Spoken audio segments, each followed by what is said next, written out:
Темиртау – город трудовой славы. Здесь строятся металлурги, химики, энергетики, строители и люди других профессий. За всю историю нашего города жители Темиртау не только совершали трудовые подвиги в цехах заводов, но и делали добрые дела после работы и в выходные. Например, сажали деревья, создавали аллеи, парки, которые много лет спустя радуют нас, жителей 21 века.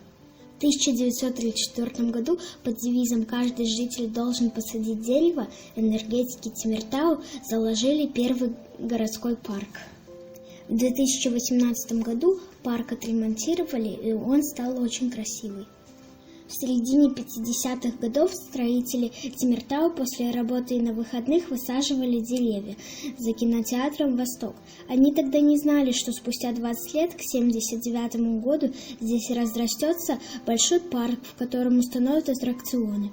Парк был подарком детворе Темиртау от металлургов. А еще спустя время металлурги сделали еще один подарок. Открыли в парке самый настоящий зимний сад с тропическими растениями. Тенистый сквер около городской больницы заложили в 1963 году медики и студенты города.